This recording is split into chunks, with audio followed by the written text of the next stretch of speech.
नमस्कार दोस्तों, मेरा यूट्यूब चैनल में आप लोग का बहुत बहुत स्वागत है। आशा करते हैं आप सभी बहुत अच्छे होंगे। दोस्तों, कल 24 अगस्त को भारत के केंद्रीय मंत्री अश्विनी वैष्णव ने एक बहुत ही सरकारी कर्मचारियों के लिए एक तोहफा दिया है। तो ये तोहफा क्या है, इसके बारे में आज चर्चा करना चाहते हैं। तो ये यूपीएस यानी यूनिफाइड पेमेंट सिस्टम, आखिर ये है क्या?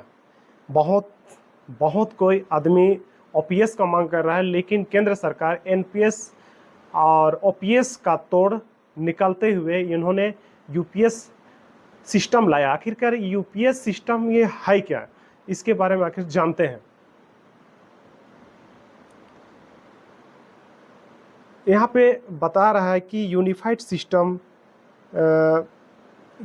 केंद्रीय मंत्री अश्विनी वैष्णव के द्वारा जो मीडिया के सामने आकर के इन्होंने कहा, आखिरकार ये यूपीएस है क्या।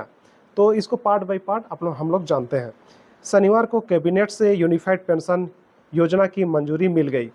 यूपीएस के तहत अब रिटायर्ड कर्मचारियों को 12 महीने की एवरेज बेसिक सैलरी का 50% निश्चित पेंशन के तौर पर दिया जाएगा।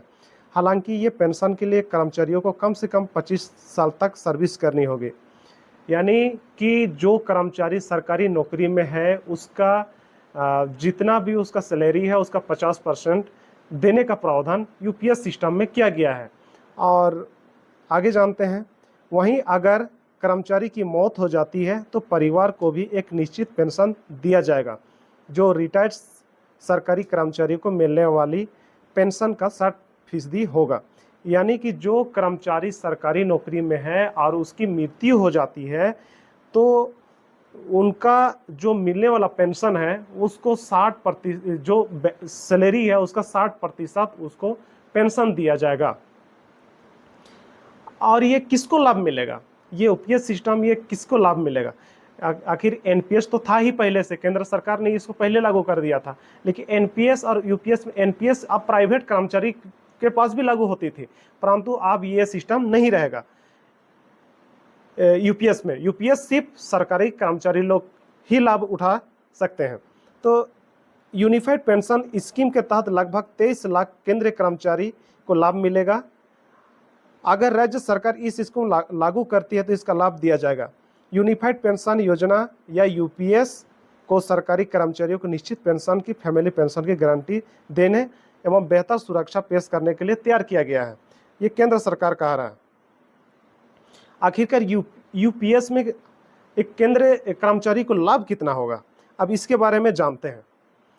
सरकार के इस योजना के तहत एनपीएस के जैसे ही सैलरी में कंट्रीब्यूशन देना होगा। सरकारी कर्मचारियों को यूपीएस के तहत 10% का योगदान देना होगा, जो एनपीएस के तहत भी दिया जाता है। हालांकि सरकार ने एनपीएस में अपना कंट्रीब्यूशन 14% से बढ़ाकर 18.5% कर दिया है। यानी कि कर्मचारियों को रिटायरमेंट के बाद एक अच्छा खासा पेंशन मिलना शुरू हो जाएगा। अगर किसी का 50,000 बेसिक सैलरी है तो उसको कितना पैसा मिल सकता है, अब इसके बारे में जानते हैं। जैसे कि इस योजना के तहत कहा गया है कि कर्मचारियों को रिटायरमेंट के बाद 12 महीने के एवरेज बेसिक सैलरी का 50% पेंशन के तौर पर दिया जाएगा। इस हिसाब से कैलकुलेशन करें तो अगर एक सरकारी कर्मचारी है और आप एनपीएस की जगह यूपीएस का विकल्प चुनते हैं और आपके अंतिम 12 महीने की एवरेज बेसिक पे 50,000 रुपये है, तो आपको इस योजना के तहत रिटायरमेंट के बाद हर महीने आपको 25,000 रुपये पेंशन मिलेगी। और इसमें महंगाई भत्ता और डीआर अलग से जोड़ा जाएगा। और वहीं पर अगर कोई सरकारी कर्मचारी को मौत हो जाती है तो उसकी पेंशन 30,000 रुपये मंथली अगर रहती है तो फैमिली को निश्चित महीने की 18,000 रुपये होगी, क्योंकि कर्मचारी की मौत के बाद पेंशन की कर्मचारी को मिले लास्ट पेंशन का 60% देने का यहाँ पर प्रावधान किया गया है।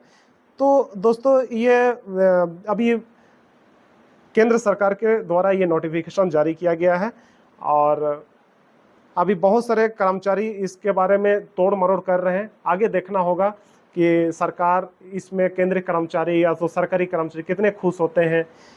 ये इसके बारे में अब देखना होगा। तो दोस्तों, इस वीडियो को देखने के लिए बहुत बहुत धन्यवाद। आशा करते हैं अगर हमारी वीडियो अच्छा लगे तो लाइक शेयर सब्सक्राइब जरूर कर दीजिएगा। मिलते हैं नेक्स्ट वीडियो में। जय हिंद।